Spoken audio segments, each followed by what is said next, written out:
मैं हूं क्यूरियस कौआ और आज हम इतिहास के उस पन्ने को पलटेंगे जहां एक गोली चली थी और पूरी दुनिया ने मान लिया कि जंग की वजह बस वही एक गोली थी। पर सच सच इससे कहीं ज्यादा गहरा और खतरनाक था। क्योंकि सोचिए, अगर सिर्फ एक गोली से इतनी बड़ी जंग छिड़ जाती तो इतिहास को समझना कितना आसान होता है ना? तो सवाल यही है कि क्या बात सच में इतनी सी थी? नहीं, असलियत यह है कि वो गोली तो बस एक चिंगारी थी। चलिए इस कहानी को थोड़ा और गहराई से समझते हैं। वो बारूद जो बहुत पहले से जमा हो रहा था, यूरोप की खूबसूरत सड़कों के नीचे, आलीशान राजमहलों की दीवारों के पीछे और बंद दरवाजों में हो रही मुलाकातों के सन्नाटे में एक ऐसा तूफान पल रहा था जो पूरी दुनिया को हमेशा के लिए बदलने वाला था। तो चलिए इस कहानी की शुरुआत करते हैं। 20वीं सदी की शुरुआत। अगर उस वक्त के यूरोप को कोई देखता तो कहता, वाह क्या तरक्की है, सब कुछ बेहतरीन लगता था। लेकिन ये तो बस ऊपर ऊपर की चमक थी। बाहर से देखने पर यूरोप किसी सपने जैसा था। शहर एकदम मॉडर्न हो रहे थे, बड़ी बड़ी फैक्ट्रियां दिन रात चल रही थीं और हर देश को यह महसूस हो रहा था कि दुनिया की कमान अब उसी के हाथ में है। लेकिन इस चमक दमक के ठीक नीचे एक ज्वालामुखी सुलग रहा था। ये ज्वालामुखी था घमंड का, अपनी ताकत के नशे का। हर बड़ा देश खुद को सबसे महान समझता था। हर राजा, हर सेनापति, सबको लग रहा था कि यही मौका है दुनिया पर छा जाने का। और इसी सोच ने यूरोप को धीरे धीरे एक ऐसे मोड़ पर ला खड़ा किया जहां शांति बस एक दिखावा बनकर रह गई थी। तो आखिर ये बारूद था क्या? दरअसल ये 4 बड़ी वजहों से मिलकर बना था। 4 ऐसी आग जो एक दूसरे को और भी ज्यादा भड़का रही थीं।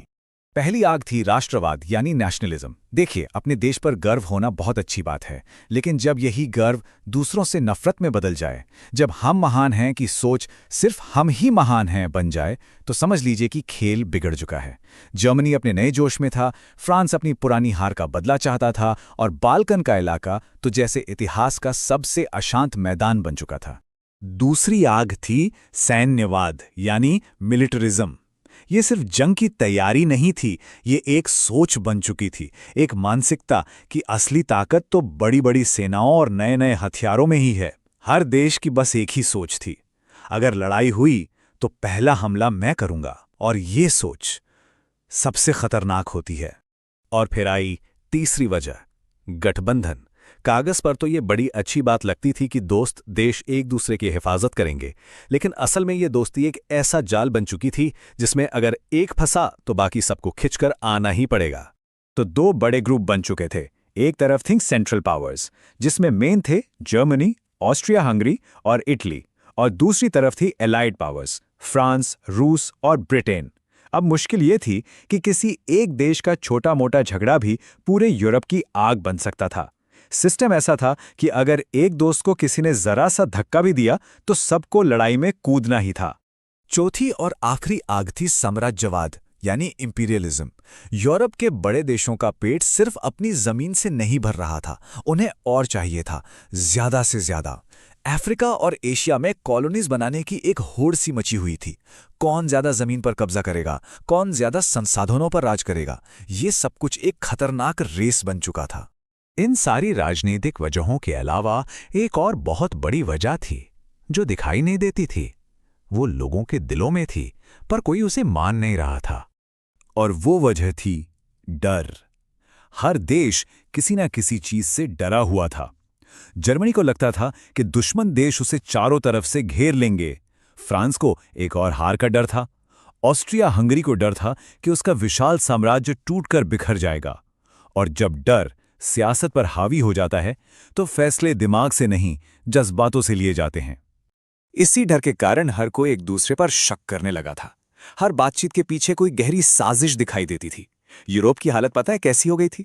बिल्कुल उस कमरे की तरह जहां सब लोग एक दूसरे को देख के मुस्कुरा तो रहे हैं, लेकिन पीठ पीछे सबके हाथ में चाकू छिपा है। ये सारा तनाव, ये सारा डर और ये सारी दुश्मनी एक जगह पर आकर जमा हो गई थी। एक ऐसी जगह जिसे यूरोप का पाउडर केक यानी बारूद खाना कहा जाने लगा। ये इलाका था बाल्कन। यहां 2 बहुत बड़ी ताकतें आपस में टकरा रही थीं। एक तरफ थे पुराने साम्राज्य जो अपनी जमीन बचाने की जिद पर अड़े थे, और दूसरी तरफ थीं नई नई कौमें जो आजाद होने का सपना देख रही थीं। यहाँ का माहौल ऐसा था कि एक छोटा सा मुद्दा भी एक बड़ी लड़ाई की वजह बन सकता था। यहाँ का मुख्य टकराव था ऑस्ट्रिया हंगरी और सर्बिया के बीच। ऑस्ट्रिया हंगरी किसी भी कीमत पर इस इलाके पर अपनी पकड़ बनाए रखना चाहता था, तो दूसरी तरफ सर्बिया उसे खुली चुनौती दे रहा था। सर्बिया सिर्फ एक देश नहीं था, वो एक विचार बन चुका था।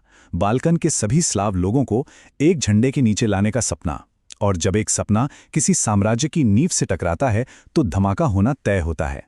तो साल 1914 आते आते यूरोप का तनाव अपनी हदें पार कर चुका था।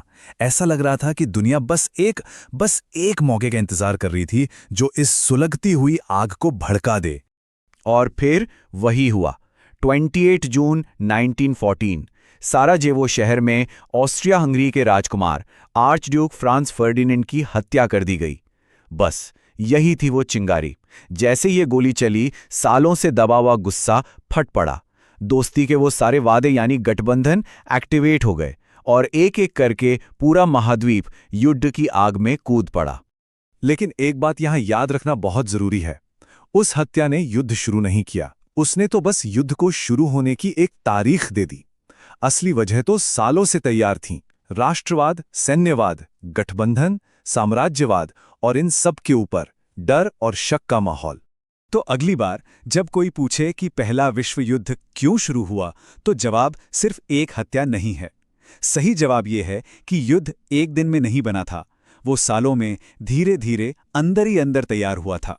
ये कहानी है एक ऐसी दुनिया की जो खुद को बहुत मॉडर्न और सभ्य समझती थी, लेकिन अपने ही अहंकार में अंधी हो चुकी थी। और ये समझना बहुत जरूरी है, क्योंकि जब उस एक गोली ने दरवाजा खोला तो उसके बाद सिर्फ यूरोप नहीं बल्कि पूरी दुनिया उस आग में खिंचने वाली थी। ये अंत नहीं था, ये तो एक और भी भयानक दौर की बस शुरुआत थी। अगले विश्लेषण में हम यही देखेंगे कि कैसे देश एक एक करके इस महायुद्ध में शामिल होते गए और कैसे इस लड़ाई ने पूरी दुनिया का नक्शा हमेशा के लिए बदल दिया।